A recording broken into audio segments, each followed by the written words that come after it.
వేట్లపాలెం బాణసంచా ప్రమాదంలో మృతుల సంఖ్య పెరుగుతోంది. కాకినాడ జీజీహెచ్లో చికిత్స పొందుతూ సత్య వెంకటలక్ష్మి మృతి చెందారు. దీంతో బాణసంచా ప్రమాదంలో మృతుల సంఖ్య 28కి చేరింది. గత నెల 28న ప్రమాదం జరిగిన రోజు 20 మంది సజీవ దహనమయ్యారు.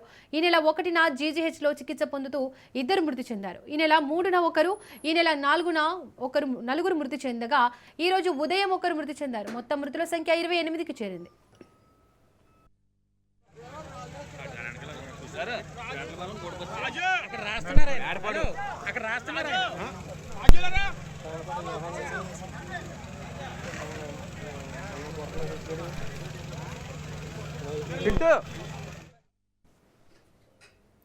ఘటనకు సంబంధించి మరింత సమాచారాన్ని మా ప్రతినిధి సిద్ధు అందిస్తారు. సిద్ధు, వేట్లపాలెం ఘటనలో 28 మంది మృతుల సంఖ్య 28కి చేరింది. ఇంకా ఎంతమంది చికిత్స పొందుతున్నారు? వారి పరిస్థితి ఏంటి? Thank you Deepika.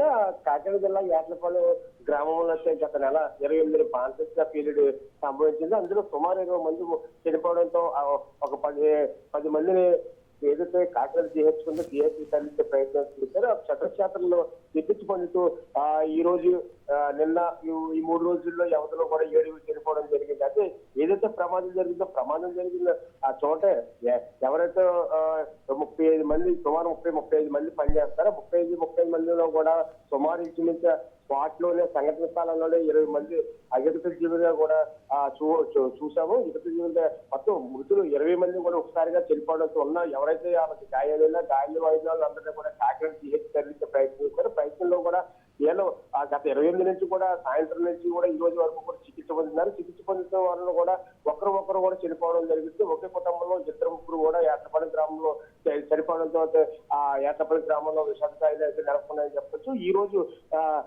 ఈ రోజు కూడా మార్నింగ్ ఒకరు చనిపోయారు. 3 నెలల వ్యక్తి చనిపోవడం, ఇప్పుడు ఒక మహిళ కూడా చనిపోవడం జరిగింది. అయితే మార్నింగ్ నుంచి ఈ నెల 3 ఒకరు మృతి చెందగా ఈ నెల 4 ముగ్గురు మృతి చెందారు. ఈ రోజు ఒకరు కూడా చనిపోవడం, మధ్యాహ్నం మరి కాసేపు ఇందాకే ఒక 1 గంట ప్రాంతంలో అయితే ఇంకొకరు చనిపోవడం కూడా జరిగింది. అయితే సుమారు 9 మంది 10 మంది వరకు కూడా గవర్నమెంట్ హాస్పిటల్ అయితే చికిత్స పొందుతున్నారు. చికిత్స పొందినలో ఆ 9 మందిలో కూడా సుమారు 7-8 మంది చనిపోవడం, ఇంకా 2-3 కూడా చికిత్స పొంది కాకినాడ గవర్నమెంట్ హాస్పిటల్ చికిత్స పొందుతున్నారు. ఏదైతే ఈ ఘటన అందరినీ కలిసివేసిందని చెప్పొచ్చు. ఈ అధికారులపై కూడా ప్రభుత్వం కఠిన చర్యలు తీసుకుంది. సీఎం ఎవరైతే నారా చంద్రబాబు ఉన్నాడో కూడా పెద్దాపురంలో ఉన్న ఆర్డీఓని, టీఎస్పీని, ఫైర్ సిబ్బందిని, ల్యాబ్ ఆఫీసర్ కూడా పెట్టడం జరిగింది. దీని ఘటనపై పూర్తి డైరెక్టర్ కోసం పురపాలక శాఖ ముఖ్య కార్యదర్శి సురేష్ కుమార్, ఐజీ రామకృష్ణ తప్పని ఉన్నత స్థాయి కమిటీని కూడా నియమించడం అయితే ఆయన తెలిపారు. ఫ్యాక్టరీ యాజమాన్యంపై కేసు నమోదు చేసి అతని ఆస్తులు కూడా వేల వేసి ఆ డబ్బులు బాధ్యతలు పెంచమని కూడా చంద్రబాబు నాయుడు అయితే చెప్పడం జరిగింది. ప్రతిపక్షంపై విమర్శలు కూడా గతంలో భవిష్యత్తులో భరోసా ఇంతటి తీవ్రమైన ప్రజా సమస్యపై దృష్టి సారించకుండా రాష్ట్రంలో ప్రతిపక్ష పార్టీ తిరుపతి ప్రసాద్ వంటి వ్యవహారాలు కూడా ఆయన మాట్లాడడం జరిగింది. ఏదేమైనప్పటికీ కూడా ఈ ఘటన ఇలాంటి ఘటనలు జరగకుండా ప్రభుత్వం కాకుండా అధికారులపై ఎప్పటికప్పుడు చర్యలు తీసుకుని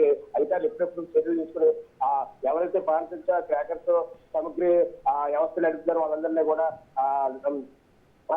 వాళ్ళందరినీ కూడా ఏదైతే వాళ్ళందరినీ కూడా తీసుకొని చెప్తారో అధికారులపై కూడా ఆయన చర్యలు తీసుకోవడం జరిగింది. ఏదైనప్పటికీ కూడా ఈ రోజు సమాచారం ప్రకారం కూడా యాట్లపాలెం బాణసంచా పేరుకి సంబంధించిన ఆ యాజమాన్యం కూడా తన తండ్రి అందులో ఒక తండ్రి కూడా చనిపోవడం జరిగింది. ఆ తండ్రి చనిపోవడం జరిగింది. అయితే వాళ్ళు ఎవరైతే ఉన్నారో యాట్లపాలెం గ్రామంలో సూర్య ఫైర్ వర్క్స్ కు సంబంధించి ఎవరైతే ఉన్నారో వాళ్ళిద్దరిని అన్నదమ్ములిద్దరిని కూడా ఈ రోజు ఎస్పీ ప్రెస్ మీట్ లో ప్రవేశపెట్టే అవకాశం ఉంది. Deepika. Right Siddhu, thank you.